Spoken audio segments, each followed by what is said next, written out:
Cool. Hi, everyone. So this week I'm here with Edna Zoe, who I've followed on Instagram for a long time, and we've never actually met or talked. So I'm very excited to speak with you today, and you're coming to us from Bangkok, which I have actually never been to, which seems crazy to me. What? But welcome. That's wild to me. Thank you for having me on, though.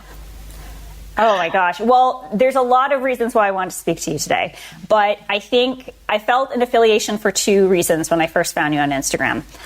First of all, three. First of all, you're American, roaming the world, right? Mm-hmm. Two, you've lived in a lot of different cities and countries, which I love as well, so we'll delve into that. Mm-hmm. And three, you're also a writer, and specifically you've done a lot of stuff with the Olympics in various places, which I am very intrigued about. But let's start here. Where are you from?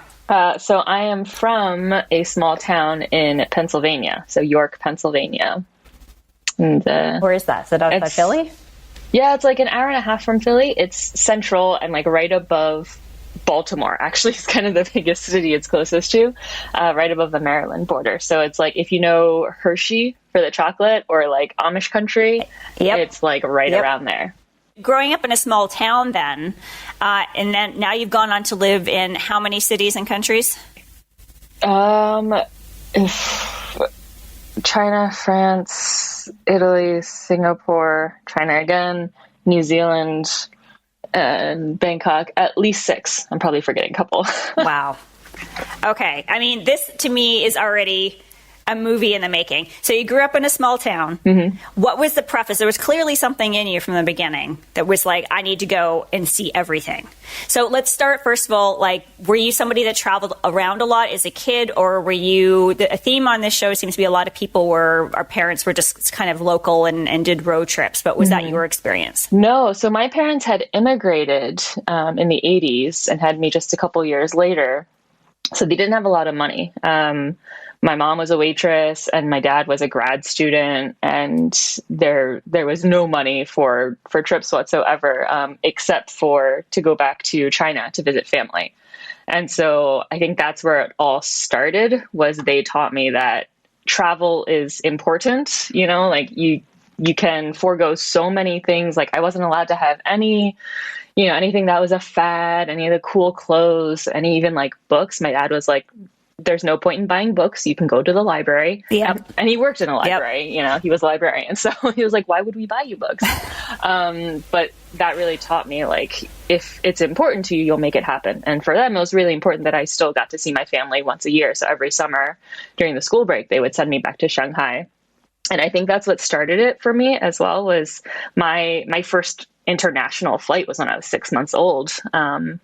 I went back to Shanghai, and then when I was 2 or 3, the story goes that we were living in New York City, I think in Flushing, where a lot of the immigrants are. And so the story goes that one of our neighbors was shot. And so my dad was like, go back to China until I can find something like safe and secure. And so I went back to China, I think for like a year and a half when I was about 2 or 3. And then my dad's friend sent for us when he got a job in Pennsylvania. So I moved there when I was like 4 or 5. So obviously I don't remember any of that, but I feel like some of it must have stuck in there somewhere. Because then even though I was the kid at school who had nothing, I was like so uncool, so unpopular, didn't have anything materially. I also thought it was really normal to just like, well, I'm like going to China for the summer. You're not going to China for the summer? I thought that's the thing that we all do. So right. And Shanghai, like what if, I mean, that's one of I love Shanghai. I went there last time in 2009, and it was right.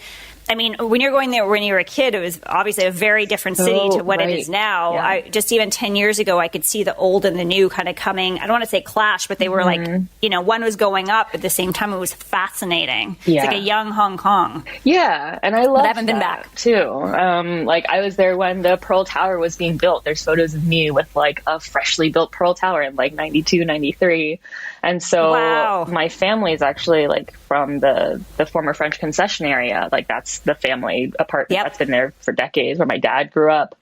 And back then I remember just waking up in the mornings and going out and like the markets and the sounds and all the sellers. And it was really actually bittersweet going back year after year, especially after 2010 when the expo happened. Yeah. And it just got more and more Western. Suddenly the shop that used to sell really nice little stickers was, selling really expensive clothes. And then there was, the speakeasy. And it was just like really weird to see what it had become. But it was really definitely, I feel lucky to have seen that back in the 90s and the 2000s and had that experience. Like I was always really good on planes then, like I can fall asleep anywhere. And I think that's because my mom just did that every year for so long. Mostly you were so used to it. Too. But yeah.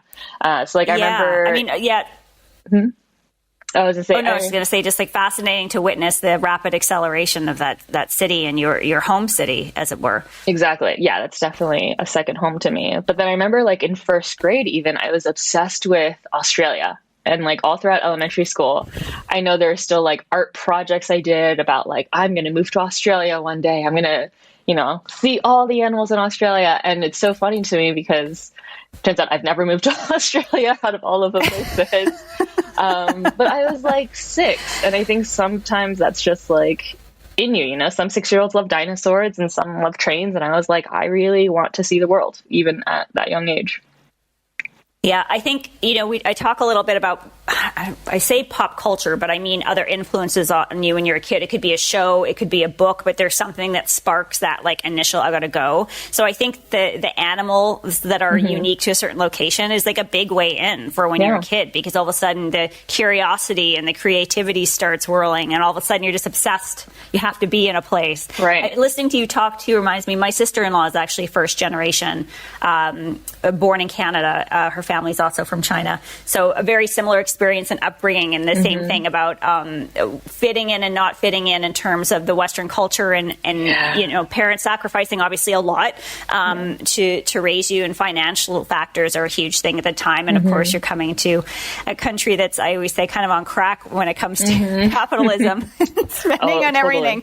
And it's wild. It's and now of course, China is such a powerhouse in all those regards too. So you go back there and all of a sudden you're like, oh wow, are we behind? Right. It's fascinating. Yeah. Have you been back recently? I was back. So I actually moved back from 2018 to 2020. So I'd been back for like a year and a half ish. Oh, nice. Yeah. So considering you had all this travel that was coming up in your young eyes, you did not know this yet, except for your trips to Shanghai. Do you remember, what was your first trip that you took by yourself abroad? Not Shanghai, somewhere else. So when I was 18, I moved to China, actually. So I went there by myself. But it was still China. Yeah, I was actually, so I finished high school early. So by 18, I was already in my sophomore year, rising into my junior year of college. And so I decided to initially go abroad on a study abroad program at a sister university.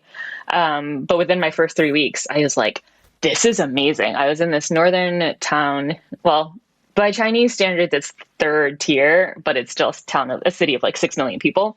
But for them, that's small. So I was like, oh, I'm in this small Chinese city and there's, like 50 expats.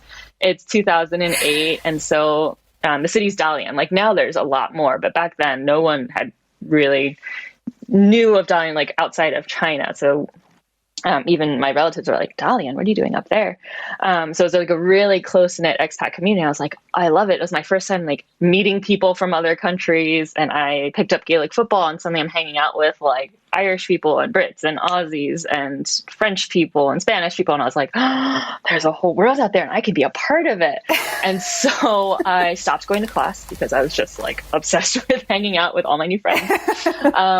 And then I actually withdrew from university for a semester to continue staying there for that whole year, which they were pissed about. They actually like passed a rule that no student could do that because they were unhappy. So that's like, I really want to live here, and you can't stop me. I have the credits I need to graduate, so I'm gonna like take some time off. So I did that, and then went back to uni and finished my degree, and then immediately got on a one-way flight to Singapore.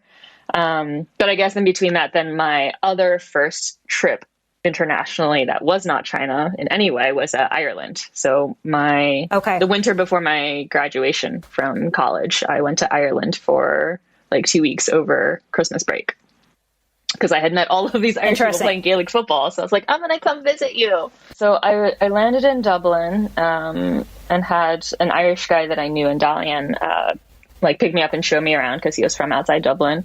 And then went to Cork because one of my closest friends now that I met playing Gaelic football is from there. So I spent New Year's with him and his family in Cork, and then went up to Galway by myself and then back to Dublin. So it was kind of like a mix of friends and like friends, family, and solo trip all in that first. Cork and Galway are both so, so beautiful. My new obsession with Cork, by the way, is, the actor Jeremy Irons. Yeah. He owns a big castle out in Cork, really? and like if anybody should go online and look at the photos immediately because they're slowly fixing it up, and I'm obsessed. It's unbelievable. Yeah, it is something else. Something you need a lot of money to do, but right.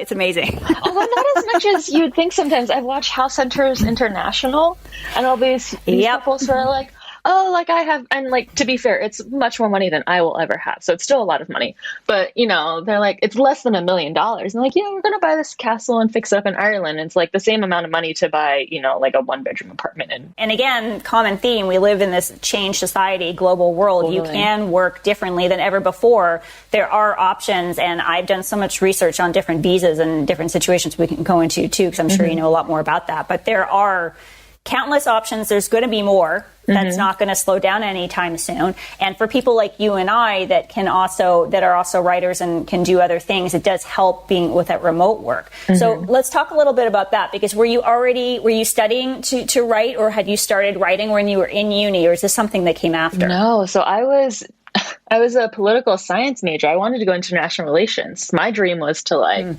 work at an embassy, be a diplomat. So I was going that route. My dad had made me write a lot as a kid. So it actually made me hate writing. Like he made me submit to newspapers and, kid lit magazines. And I was like, I hate this. Ironically, I became a writer. But so I had no plans on writing as a career. But then when I was living in China, the first time, that's when Twitter was really becoming big. And this is how you know that I'm like old school China, because I'm like, oh, I was back in China when Twitter and Facebook weren't banned. Can you believe there wasn't? That's a good bragging right there. Right? That's great. Yes. And so the Twitter was pretty brand new, 2008. And so China Twitter was really nice and kind of early blog social scene, and so I was following a lot of people there, and a lot of them were journalists because that's who was kind of really in China at the time. And I started then writing for Shanghaiist I was an internship, so I wasn't even paid, but just something to do and make more friends. And I was like, hey, I can write in English and I need an internship because I'm still a college student and I need something to show for this year.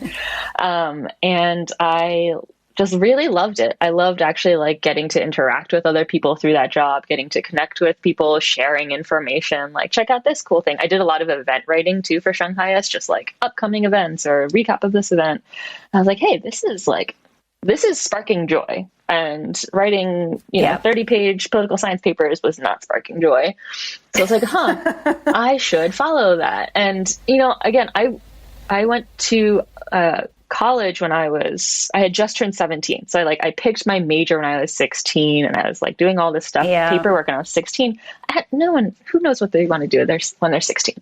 And so by this point in China, I'm 19 and was like, oh, I should have gone into communications. I think that's where I would have thrived. But by this point, I had a year left to finish uni. So I was like, I'll get the paper.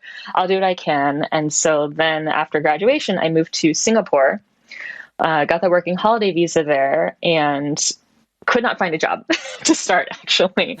No. And so after weeks of trying and blowing through the $700 I'd saved up, I was on my last day. I was like, if I don't find a job today, I'm moving to Vietnam tomorrow. It wasn't meant for me. And that day I went through Craigslist and found this job as a social media manager for a reality TV show. And so Fantastic. I Why applied not? and got it. And like, I think started like the next week. And that was, again, I'd actually done my senior thesis in college on Twitter because, again, it was so brand new. And so I was like, hey, here's this new thing. No, like social media managers weren't really a thing then. But it was a lot of writing and a lot of writing tweets and Facebook updates. And so I was like, oh, I can actually like write and just be paid for it. And then from there, I was involved with the Singapore Youth Olympics. And so in that time that I couldn't find a job, I was volunteering and got just connected with the right people who were like, hey, if only you spoke French, like we would hire you. And so that's kind of how I got my into sports journalism. Was these people brought me to Shenzhen to be a journalist at the Universiade Games, which are kind of like Olympics, but for university students. And then from there, my sports journalism career just kind of like not took off. Well, I mean, that's really interesting. First of all, I love speaking with people that were like there at the preface of a lot of this digital work, because that's where I was too. I was in the media trenches, and it's so fascinating to see, like, we've had to sprint to catch up with everything for like a very long time. So that's fascinating, first of all, because again, people looking at social today, like you said, crafting the messaging and how things were being communicated was very different. And it was very like writing heavy for sure. And then sports journalism, obviously this is like, it also has both political and travel stuff. So you're kind of using all your skills, political science and international relations and stuff. But, it was also at the time where it was getting more and more broadcast, or there was like a lot more coverage of all kinds of sports. So that is a fascinating time to have come into that. Wow. That's so cool. So what was your first Olympics then? Singapore. So the Youth Olympics in 2010. It was Singapore. Yeah. Okay. And then London 2012, all the way through Pyeongchang 2018. But yeah, no, even I remember the difference between Olympics, even though they're only 2 years apart, the difference was staggering because, suddenly Instagram was a thing, suddenly, Twitter and then TikTok, and they've constantly had to like update their rules around social media usage for the athletes, and, where can broadcast go, and what are we outputting in terms of video instead of, print. And so it's been remarkable to witness that in terms of the media or just overall. Just overall. Oh man, they are all so different. They're so different. I mean, like there's shades of similarities. There's always like, very late nights out with the journalists out in the media tents and whatnot. But like, I remember Rio was just, it did feel like a big party. Cause the karaoke is just, really relaxed, really chill, and a little too chill to the point. I remember I was working.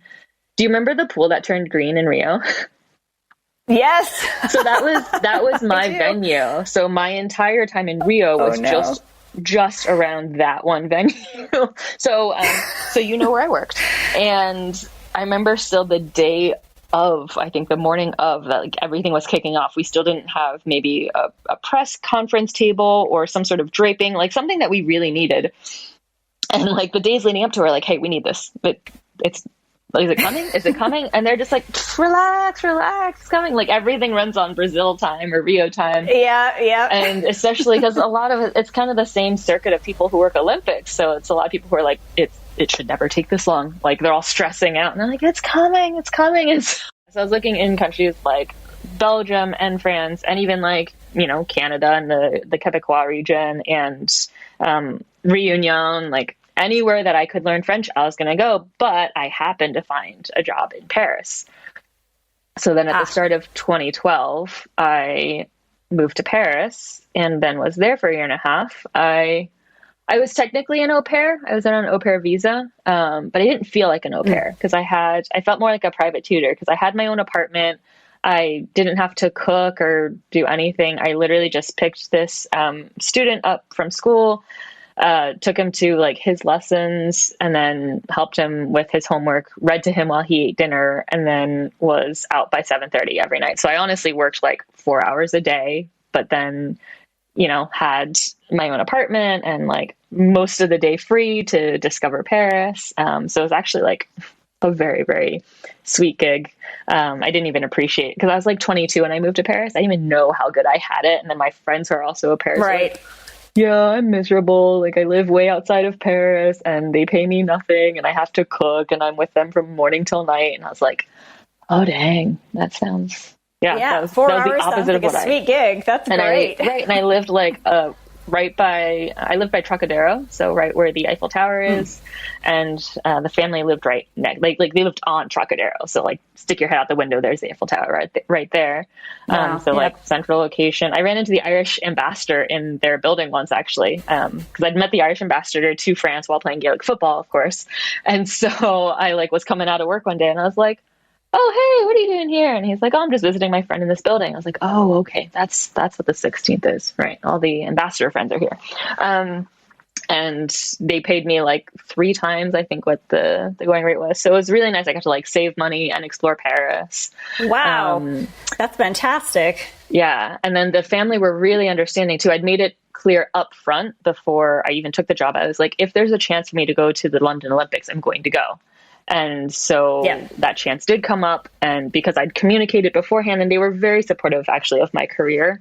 They were a wonderful family. And so I went to London, worked, that was my first Olympics as a journalist, actually reporting. And then that association then was like, hey, we're about to do a thing in Azerbaijan for a month for the FIFA under 17s World Tournament.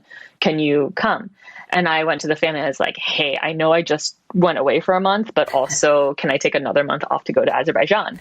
And again, they were so supportive of my career. They're like, yes, but you have to find a replacement. And I was like, done. So I like found a replacement for them on Craigslist and then went to Azerbaijan for a month, did the FIFA under 17s. And then this association was like, okay, want to bring you on full time. Our headquarters are in Italy. Can you move there? And I was like, yes, of course. And so after a year and a half in Paris, I moved to Italy to join this sports association. Did not last long in Italy. Maybe it's best if you work remotely. And this was 2013. So working remotely wasn't the thing then that it is now. But I was like, yes, absolutely. And so the guy I was dating at the time, he had just quit his job to travel full time. And so I was like, well, I want to go travel with him. And so I like packed up my things. By this point, I'd like slowly whittled all of my stuff down to maybe like 2 suitcases. And so I traveled around full time with that guy. And, I ran out of money much quicker than he did because I have been a writer my whole career. And so we were traveling in Southeast Asia when I got a job offer in Shanghai. And so I like had applied in Singapore, had the interview while I was in Penang, and then got the job offer when I was in Bangkok. So then had to fly back to Singapore to go to the Chinese embassy there and get my flight out and get my visa. So then by this point, it's 2014. I worked for Ford Motor Company in their corporate communications for Asia Pacific for a year and a half, which again is like a thing that this is what I love about living abroad. Like at 20, so I moved when I was 24. At 24, I was working, doing corporate communications for Ford Motor Company for the entire Asia Pacific region, like the headquarters. I was writing press releases about like Ford Thailand sales, Ford Vietnam sales, Ford Philippines sales.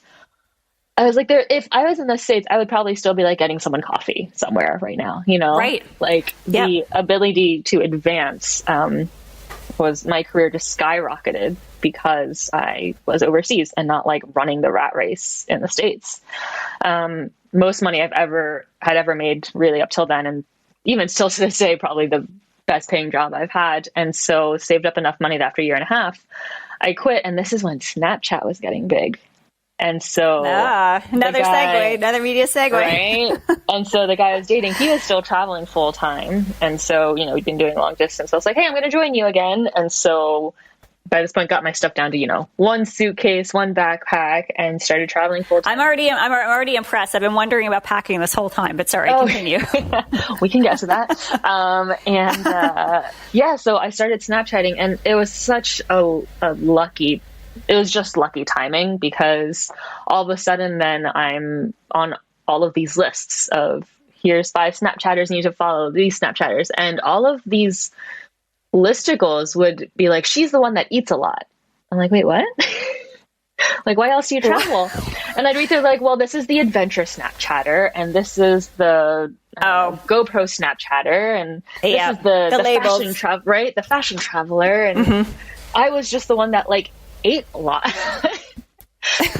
And it's true. Like, if you really go back through my blog archives and everything I've really ever photographed, it was always, where do you eat? Where do you drink? But it took, outside sources saying that. I was like, oh yeah, that's my passion. That's my niche. And so I really leaned into that. So 2016 was the most hectic year of my life because I was traveling full time. I'd started Snapchatting for brands. I Snapchatted for Airbnb 3 times. They in Hong Kong and Paris, and they brought me out to LA to Snapchat for them when they announced experiences at their Airbnb Open.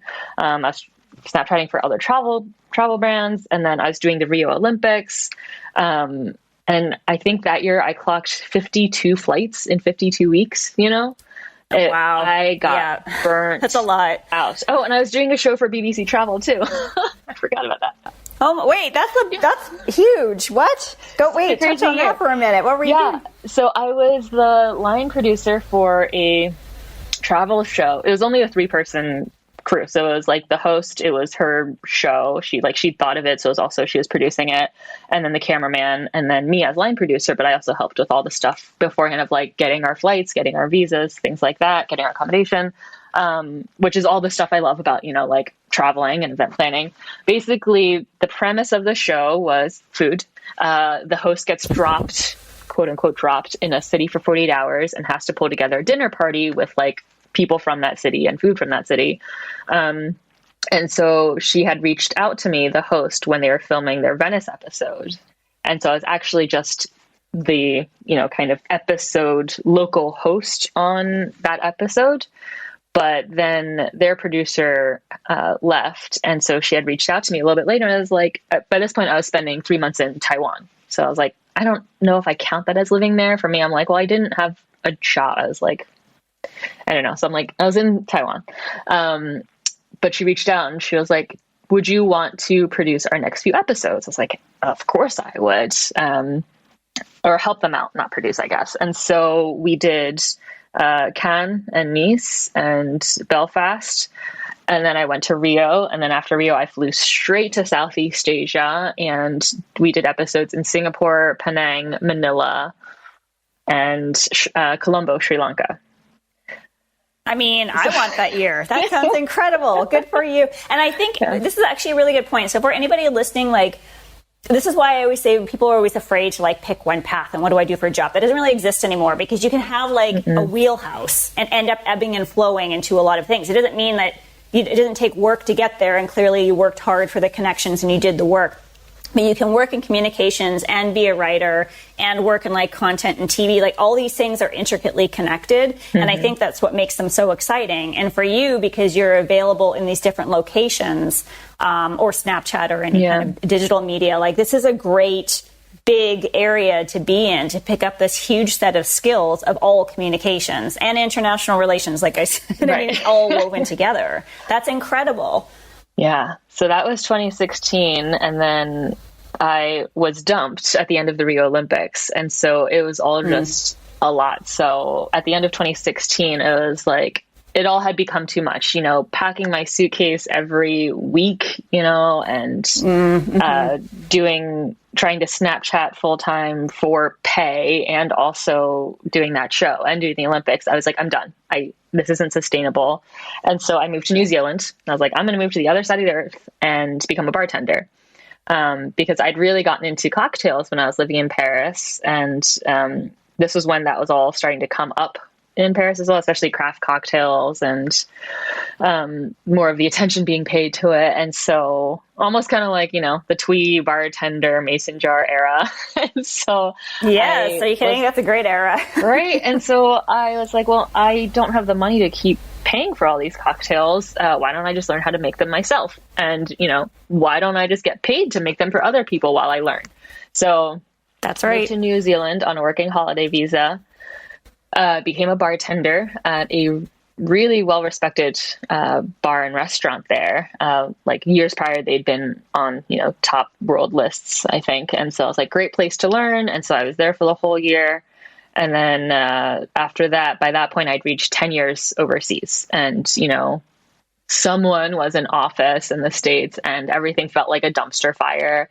And I felt really, I just felt like I wasn't doing anything meaningful anymore. So after I left New Zealand, start of 2018, I still spent the first 6 months back in the old habits, traveling. I did Pyeongchang and then went back to the States and then went back to Europe and was traveling, trying to figure out what step was next. And I was like, I think it's time to come back and try to do something meaningful. So I joined AmeriCorps, which if people don't know AmeriCorps, it's kind of like the Peace Corps, but it's for domestic roles within the US, and it's only a 1-year contract where Peace Corps is 2. And so a lot of AmeriCorps, it's kind of like Teach for America, or you get sent to different nonprofits and you help them.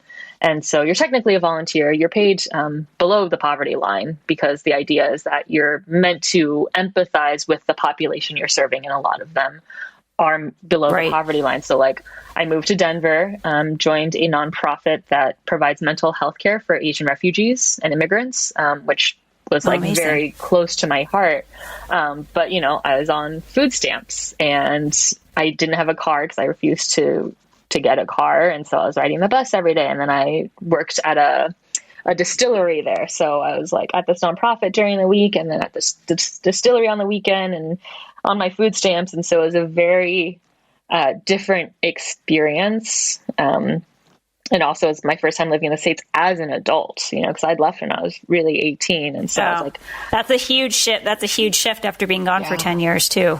Yeah. So I'm like 28. And in some ways, it felt like I just left college. It was like, how do I be an adult in this country? How do I get an apartment? And I was like, health insurance? Yeah. What the fuck is health insurance? So I know it's so crazy. I still don't get it. I couldn't figure it out. I actually could not figure out how to get it, how to do it. And so, because it seems so absurd to me. I was like, wait, there's a deadline. It's completely absurd for me to I would get these text messages like, don't forget, you have until December 1st. I was like,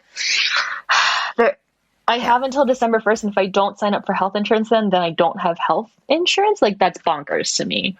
This is not. No, it's so crazy. And I'll say this like when I was a kid, I grew up in Canada, so we had socialized, healthcare, and then that made sense to me. And then my whole adult career, for the most part, was in the U.S. I still don't understand it. It still makes no sense. And as an American, I'm telling other people, and telling Americans back home, the system literally makes no sense. It is not set up just to be and live and thrive. And there's a million ways we can go into that. But I think once you've lived outside of it too, and you see that perspective, you're like, what are we doing? And I see, it breaks my heart, but I see loads and loads of kids on TikTok that are in college that are doing a year abroad somewhere, and their minds are just they can't believe the differences in how simple these choices are, and they feel like they've been lied to. And there's a lot of stories about kids I got hit by a car and I was crawling to the hospital, and people were like, what the hell are you doing? And they thought they had to pay for an ambulance. And these are the kinds of things that are so ingrained that are just, it doesn't need to be that difficult.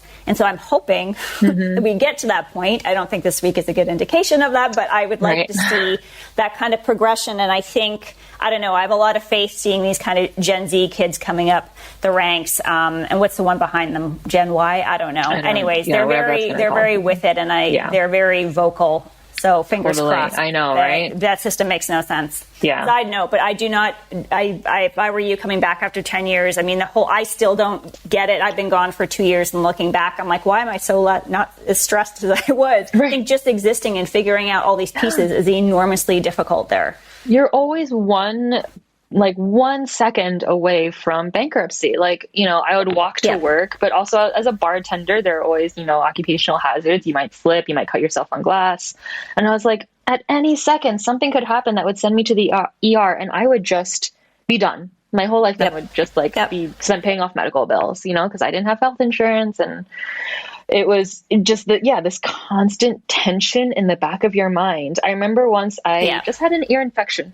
Just a small ear infection, and went to urgent care, and they did the little thing where they put the little water pick thing in your ear and took it out. It honestly took 10 seconds to fix my blocked ear, and it cost me $300. And that was at a discount because they'd seen me crying about the cost. So $300 was the discounted fix. And it was, And then it's outrageous. It makes no sense. Right.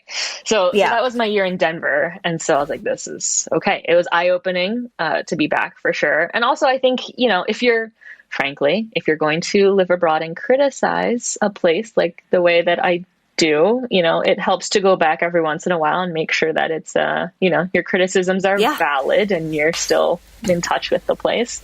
So I did that. And then after Denver, by this point, I had met someone who lives in Chicago. And so my initial plan was to move to Australia after my year in Denver. But I was like, well, if I do that, we're not going to do Chicago to Australia. That's too far.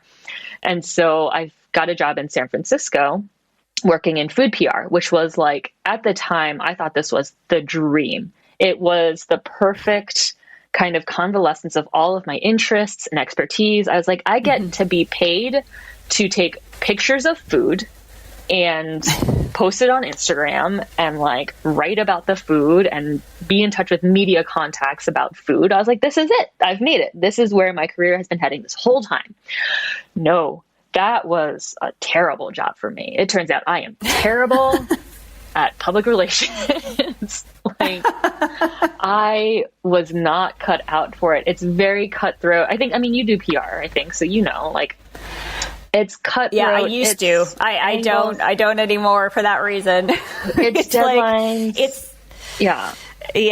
It's a lot of, and sometimes you don't know until you know. Like, that's why I always say, like, try any job that you want, because a lot of times you think, like you said, this will be it. This is a perfect fit on paper, and you do it and you're like, oh my God, I hate this. Right. And I've worked in advertising, marketing, communications and PR, media, all these things. And sometimes I learn the lesson, like, oh, I don't like doing this one thing, and yet I'll go back and do it again. And I don't know how many times I need to learn that lesson, but sometimes you need to know. That's all I'm saying. Yeah. So, like, I'm super glad I did it. I know, and I got to work for some very, like, respected, established institutions in San Francisco. Like, it was a wonderful experience. But then, like, I moved there November 1st of 2019. So you know where this is going.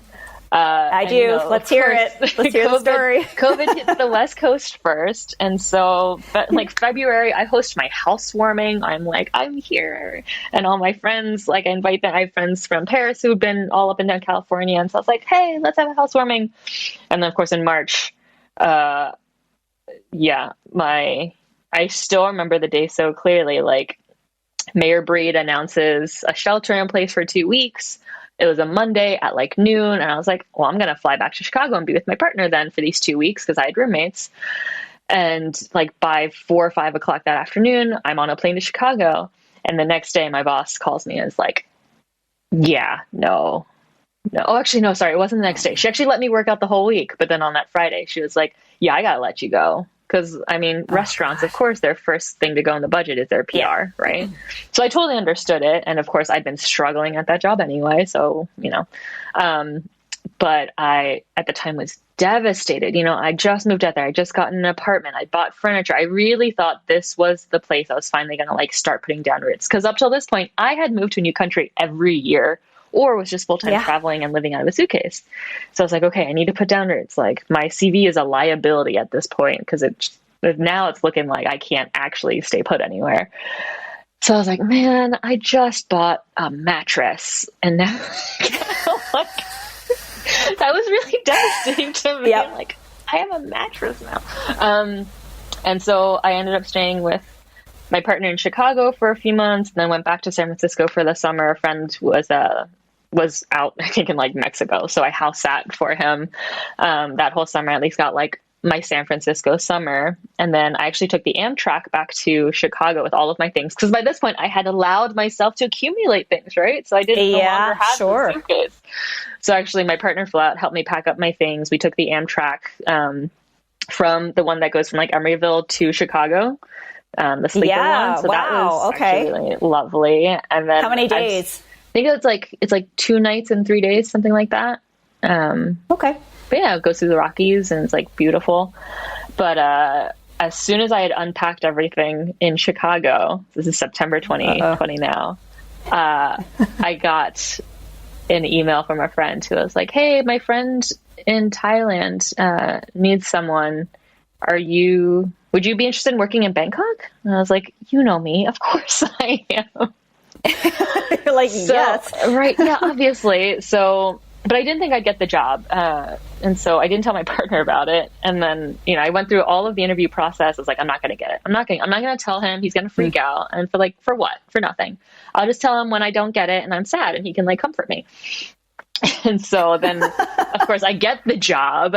And so I had to, and they wanted me to start right away. They're like, we'll fly you out. Can you sign? Here's the contract. Can you return it in 24 hours? And I was like, oh yeah. Can you hold on to that for just a hot second? So I had to call my partner down. I was like, hey, so I got a job offer in Bangkok and I really want to take it. Can we talk about this? And he's like, what? But then of course, at the same time, after, months of being unemployed, I got a job offer from Apple at the same time. Oh my God. When it rains, it pours, in a cluster. Right?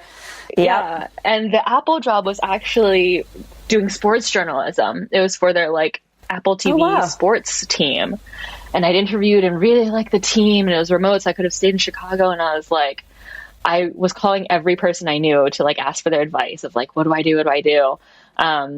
And ultimately Apple was a 1-year contract and Bangkok was a 3-year contract. And I was like, everything's uncertain, go with the 3. Right. But it really karmically, cosmically told me that I was going to be okay. That even if, after all those months unemployed and all of those years out of sports journalism, that someone had still found me and was like, we want you on this team. So it was reassuring at least to have had that.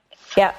It's funny how it comes back around because that's how sometimes I'll get calls for doing something out of the blue. And I remember, I actually did all this stuff. I have all this experience. I thought people stopped seeing this, or maybe this isn't in the cards for me. And then that stuff does have a tendency to come back around. And you clearly have a very long track record, in that world. And so, and have lived, and like you said about the liability, it's funny because some people would look at that are very in the box, being like, oh, well, it should just be this many cities and going through this path, which I think is a complete lie. But other people, especially in that world of journalism and all these other things, it's a huge asset to see that wide breadth of experience. It also says you can clearly take initiative, land on your feet anywhere and figure stuff out. And I think those are enormous, enormous strengths in any business context. Right. The adaptability. So the adaptability. And as we know, when you're a constant traveler or you're moving countries, it does come down to you are figuring out a ton of things, and there are a ton of moving pieces, and you're trying to live your life and you're trying to work, which is it's a tall order, but clearly we love it or else we wouldn't be doing it. But it does take a toll, so you really have to have that personality that just you keep on moving forward because it's just what and you feel like there's something in you guiding you, being like, no, this is what I'm going to do, and I'll just figure it out. Yeah, that's so true. It's so funny you say that because that's my one common piece of advice for everyone. When people say, how do you do what you do? I want to do it, but I don't know if I can. I'm like, you will not let yourself starve. A lot of the places I moved on a one-way ticket, didn't have a job lined up. I moved to Singapore with no job and New Zealand with no job. And I guess that's it. But still, I knew that I was going to figure it out because I wanted a roof over my head and I wanted to eat. And so you'll find a way. You can set yourself up with, your safety net, bring X amount of dollars that makes you comfortable, but you will find something. It's really true. And the thing is, there's nothing, it sounds like a Hallmark card, but there's nothing that you can't do. We live in a day and age that you can if somebody else has done it, why can't you? You just have to have the initiative. There are ample resources online. Yeah, you have to do the work, but there are groups and articles galore, videos, however you learn best, there's a way to figure out how to get to that point. I think certainly in the last year, I've done more research on different visas, and it's interesting you're talking about the holiday visas.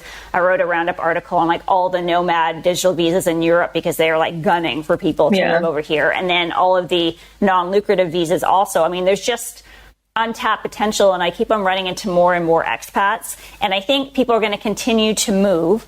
Certainly people, I think, sometimes think that there's like safety in staying in one place, but that's a fallacy too, as we see with everything from lost jobs or changes in the economy. And everybody, it's really what you're comfortable with. But if you really do want to do this path, like there really is, you can do it. You just have to really be able to take the leap and have the confidence in yourself and do the research. Right. And and I want to acknowledge too that there are very much, factors in our favor having like American passports or Canadian passports, like really strong passports. 100%. I don't want to be like, we talk a lot about the because the reality is like not the privileges. Everyone can. Yeah. Not everybody can, and there's a ton of privileges involved, and we talk about that a lot on here too, because sometimes it's easy to have conversations about like travel and experiences when we know we're coming from a different part. But I would say that things have rapidly changed, certainly over the last 5 years, over the pandemic, where there's just these options are branching out, because a lot of other places too are like, well, we would like these kinds of workers and we would like some people to live here, and there's room for everyone. So it's slowly starting to grow out. I mean, whether the governments get along is a whole other thing, but everything else, the other opportunities, I just think, and also I keep on I say this to my niece and nephew, but like, oh my God, if you are able to have a program where you can study abroad or something, I mean, do it. I mean, and there's a lot of help around that too, whether it's scholarships or there's other opportunities. But like you said too, I mean, I wish I had done that. I don't think I was fully aware at the time. And obviously I'm older than you, so I really didn't know. There wasn't a whole lot of information out there, but I wish I had done that sooner.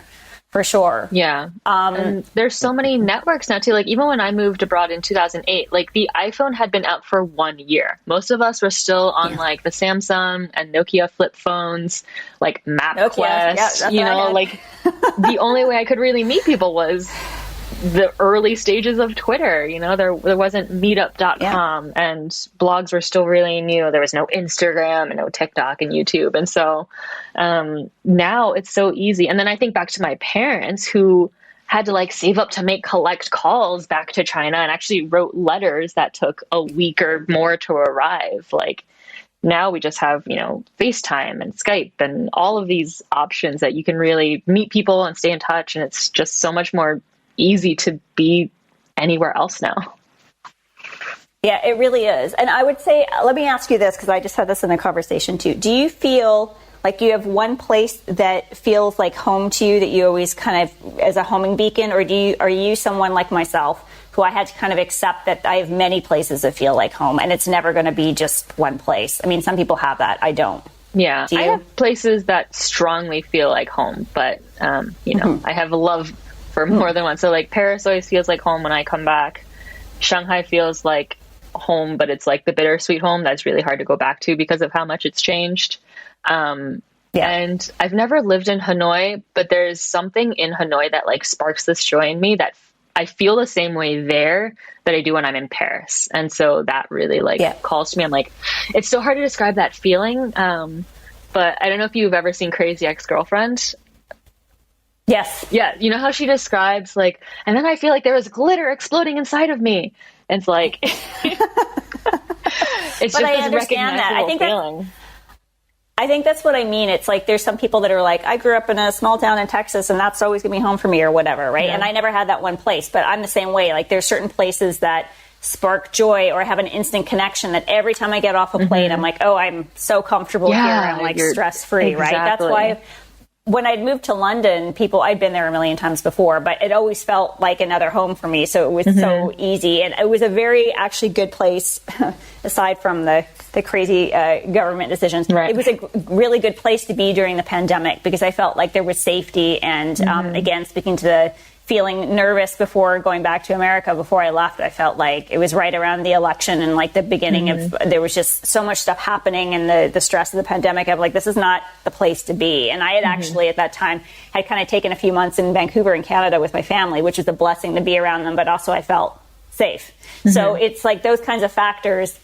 That's why people, the more you travel and the more you have those, and it doesn't even have to be travel. Not everybody can afford that, but it could maybe take a cooking class in something that's affiliated with a place that you always felt akin to. Like those are really things to explore because you're being pulled to them for a reason. And I would say that to everybody. So you can find your multiple homes in whatever that is for you, you know? Yeah. So do you think for you, obviously you're going to be in Thailand for a while. Is there a big expat community there? Oh, it's huge. It's massive. Yeah. It must be. Yeah. It's huge. Well, because I remember it used to be like, I mean, Hong Kong was like expat town, and then we talk about Shanghai, but there was a lot of people I know that moved there from Singapore to open up offices. Obviously, Singapore is a huge hub, so I guess it would make sense that Bangkok would be that too. And who was I just reading? Oh, do you remember the singer? This is also aging me. Belinda Carlisle. Yeah. From the 80s. Yeah. Randomly was reading this thing about her. I was reading about expats. And her and her husband left LA like 25 years ago. And they were like, we are not aging out here. Like we got to go. So they moved to France, and they lived in France for like 20 something years. And then they moved back to the States to be near their son. And they're like, we can't do it. So after 5 years, they moved to Bangkok. So I think they live there now. Oh, huh. That's fascinating. Yep. Random. Yeah. No, I remember moving here and thinking it's kind of like an in-between of Shanghai and Singapore. It's like, because I have friends here who have been in both like Singapore friends and Shanghai friends here. And it's like when you've left Singapore because you're like done with that lifestyle, because honestly, the Shanghai expat lifestyle is just like hectic. It's a lot that I'm sure it's not sustainable into your 30s. And some people make it sustainable into their 30s, but for me, that's not where I want to be anymore. So it's like you're ready to, settle down a little bit from the craziness of Shanghai, but you're not ready for like the full on sterile Disneyland that is Singapore. And so Bangkok's this really nice in between where there's still a lot happening. If you want, pretty much anything you want is still here. There's lots of clubs, like, hobby clubs, but also nightlife clubs, and lots of different activities you can do. Like I do community theater here, but I also like volunteer and like, there's all sorts of classes for whatever you want to take. And, but it's also like really family friendly and safe to raise a family. And so it feels like that nice in between of Shanghai and Singapore. Is it fully open right now for tourism, or are they still being strict? As of May 1st, they just dropped PCR and quarantine. You still have to get the Thailand pass, but that's just to show that you've had your vaccination. If you have, then you're like, you get off the plane and you're good to go. If you're unvaccinated, you still have to quarantine.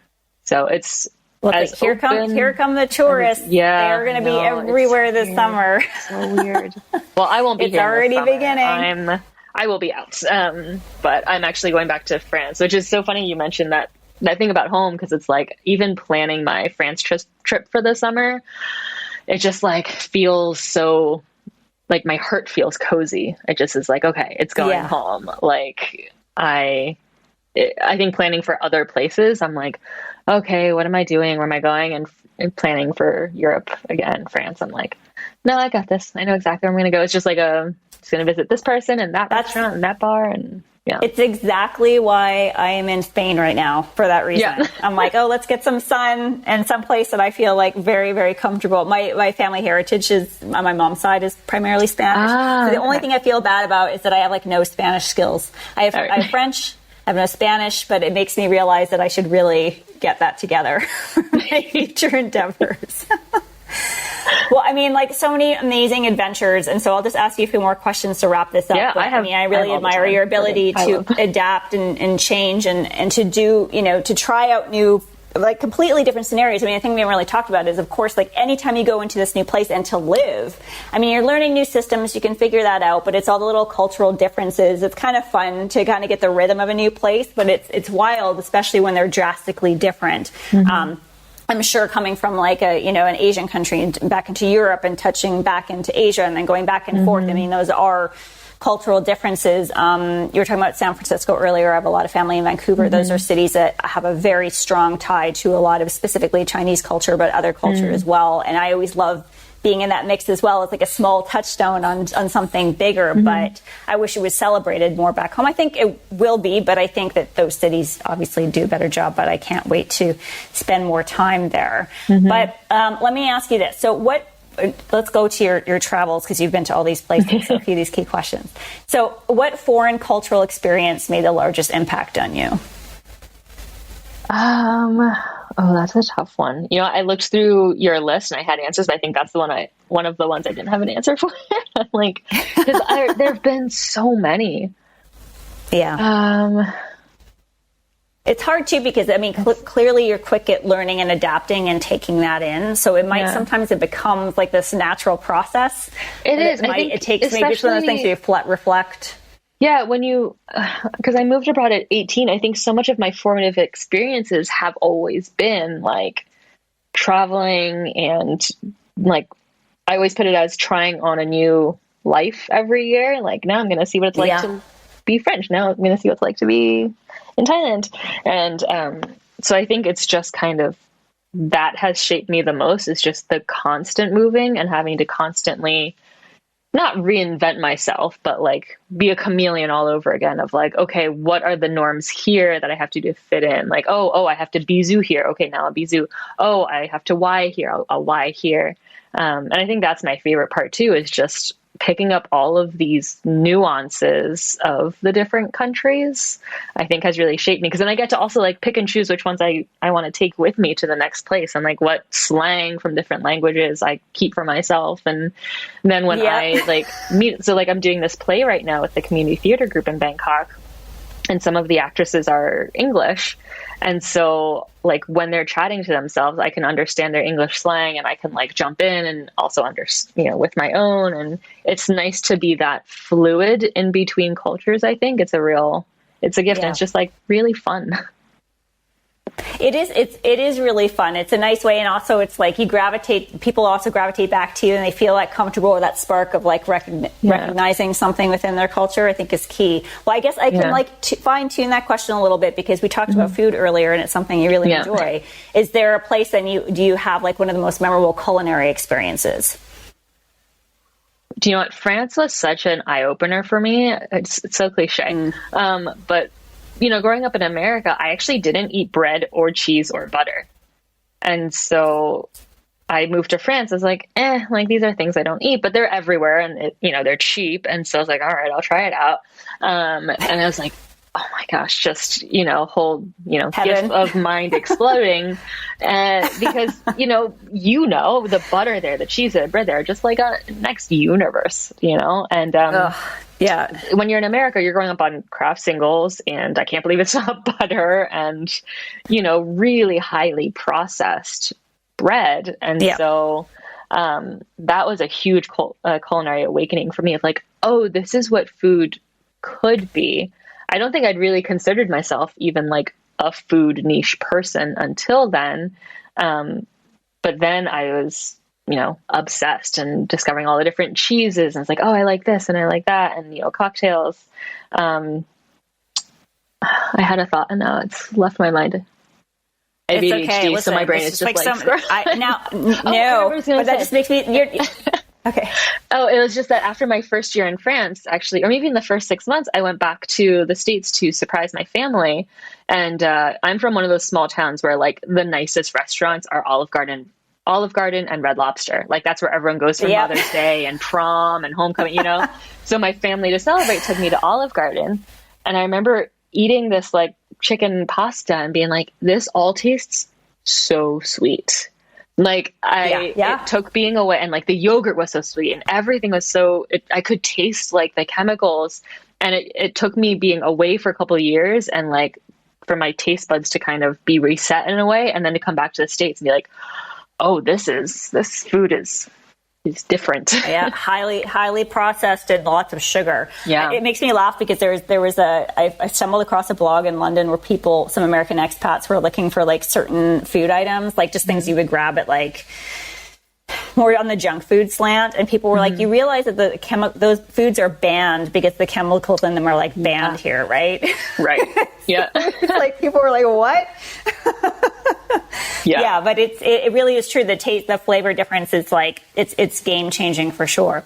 And here's a question too. It's funny because we touched on this before we started recording, but I was mentioning how a question I like asking people are where were the happiest people you've ever met or been among, because sometimes people have very different perspectives. So one answer, I think I told you somebody had mentioned Thailand. Yeah. You're like, what? So what is it for you, or where's somewhere you've been that seemed like it just struck you as though these people seem like very content or happy?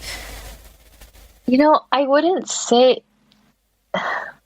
This feels like too much of a diplomatic answer, but I wouldn't say anywhere has seemed extremely happy, because I think about Thailand, right? And when I moved here, I did think that too. I was like, oh, they're so nice, they're so happy. But as I've gotten to know more and more Thai people, and I have Thai colleagues, it's like, no, they just have a culture where they feel like they can't say no to people. And so they have a smile on their face, but they're going through a lot inside. And so meeting more, especially right now with the country having been closed for 2 years and just the economy decimated, a lot of people are really suffering. But everywhere I've gone on holiday, they've still been they seem very happy, but that's just outward. So I'm really scared to kind of say any one place, because I'm like, well, I know it's okay. You don't have to down. answer. Right. Well, no. So I actually feel like everywhere people are going to have their ups and downs, because even when you look at those reports of, oh, Scandinavia is the happiest because they have XYZ social programs, it's like, but if you look at their mental health stats, they're also not great because they, don't have a lot of sunlight in the winter. Or in New Zealand, when I was in New Zealand, there's a really strong culture of, red poppy syndrome. Red poppy syndrome? Yeah. Yeah, where it's like you don't want to be the tall one gets cut down. And so their mental health is not great. And their suicide rates are very high. They're some of the highest in the OECD, because they're taught not to don't talk about your feelings, man up, repress it, you'll be all right, mate. And so, right. Yeah, I'm try to be very conscious of that. No, but that's a really, really good point, because everything's it's all relative, right? It could seem one way on one point of view. I mean, as much as places that I love or places that I have citizenship, obviously I reserve the right to criticize because you want them to get better, right? So, I mean, I love Canada. There's reasons why I wanted my career in the States instead. And I've come to appreciate Canada for a lot of things before for being out of it, right? And in the States, there's lots of things that I will fight for, because it's that kind of country, and lots of things that drive me crazy. But then working abroad too, I really do appreciate the brashness and I can do whatever I want. It seems to some people, it seems oh my God, that's so obnoxious. But I'm this is freaking great. The energy and the big thinking and the dreaming. That's one aspect that I really admire about that as well. And I carry that with me everywhere. And definitely. Places people are what are you talking about? But it's wonderful. And so again, yes, there's plus and minuses of everywhere. And you really see that as you're delving into a culture and not just dipping in and out of a quick trip, but actually spending time in a place and talking to the people, which is so key. And I hope as we're opening up with more travel, I would like to see more coverage of the actual cultural aspects of neighborhoods and people, because I think that's key. And that's why people loved watching Bourdain and using food again as a way into to the local side of things, which I think is so important.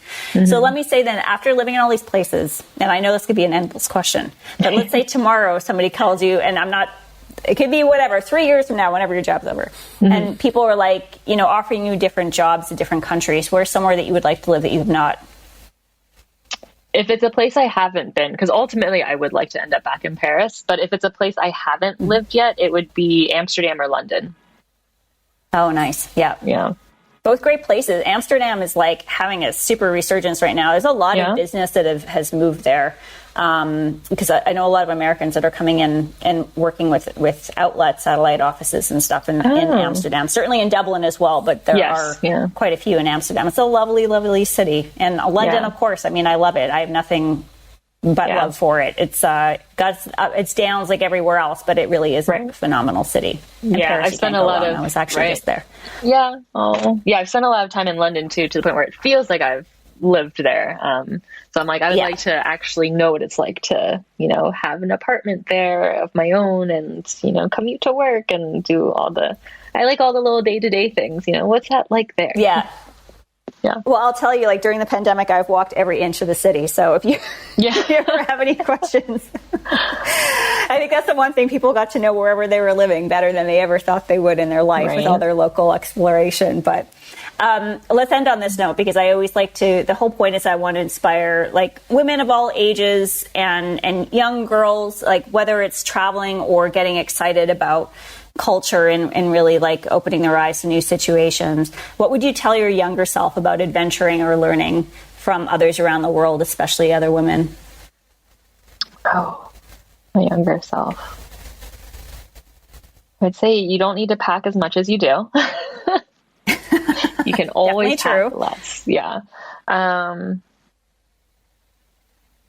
Because I think when I look back, I actually like don't have too many regrets about what I've done, but it's all been more social of like, I think I would tell my past self, like, no one is looking at you. No one is thinking about you. No one cares what you're doing. I used to be really self-conscious, and I still am, but I was really self-conscious about, taking photos of things, taking videos of things, especially being Asian, and like, oh, I'm perpetuating a stereotype. And so it really kills me that I feel like I, put a damper on myself in all of those years in my 20s. I was like, no, I can't take a picture of this in this restaurant. I'm going to be weird.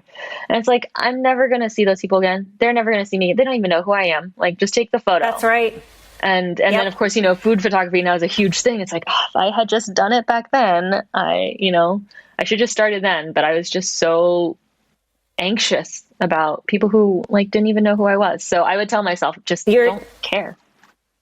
I think that is excellent advice, because I think that's the one thing that everybody has some level of being self-conscious, 100%. Like, it's something that's always with us. And I can't remember who I saw speaking about this recently. It's either Mel Robbins or Brené Brown or something, but that was the exact point. Nobody is like, you're always blowing up in your head more about somebody's perception. They already got their own thing going on. Like, for you to stop yourself from doing something, like, what's the point? I mean, I'm obviously not extremes, but yeah, like go see something, take a picture, like, who cares? Yeah. Literally just do it. We have a short time here. You better like try the things and capture the moments, or however it is that you want to do, because people really aren't thinking about it that much. You just got to live your life. And even if my therapist was really helpful with this, actually, because she was one who's always like, who cares? Who cares? Like, every time I was like, but, and she's like, yes, but who cares? I was like, oh, no one, it's only me. And she's like, and even if someone does care, why do you care that they care? If someone on Instagram is like, oh, she's such a tryhard, why do I care? They can unfollow me then. Like, I need to be authentically myself. And my therapist was like, it's such a shame that you feel like you have to quiet who you are deep down just for someone else. And that's always stuck with me. So every time I'm like, I shouldn't post this because I'm worried about how it makes me look, I think of her again. I'm like, why do I care? The people who care about me and want to be here for me are going to stay here for it. And if not, they can leave. This is exactly the perfect note to end it on, because first of all, A, everybody should have a therapist on call because it's excellent, highly recommended. But B, like, this is what I say again and again. It took me a really long time too. Like, you spend all your 20s being like self-conscious and what am I doing? And am I supposed to act this part? And we live in a world where all those kinds of things are slowly being like pulled apart, which is good. Where people are like, what is this? This is bullshit. Like, stop it. Because your authenticity is 100% like, you're here to be you. There's a million other people trying to pretend to be other things or not, and they're deeply unhappy even if they're trying to like look on the outside like they're shiny. You have something, you have a voice, you have your own experiences. Like, just do that. Literally just do that. There is no reason to waste your time trying to fit into anybody else's protocol. And I know that sounds easier said than done, but trust me. The earlier you can figure that out for yourself, the happier you will be, the more aligned in the kind of work you will do and how you want to live your life. And I wish that's something that had like hit me like a ton of bricks before, but I got there eventually, and I wish that for everybody. Better late than never, for sure. Better late than never. And on that note, I want to say thank you so much for joining me today. I really like speaking with you, and I had wanted to talk to you for a long time. Yeah, and I hope I continue to follow you in all your other cities. This is even the beginning. This is like the middle. This is the middle. The end. Not even. It can be the preface for the next big thing. Yeah.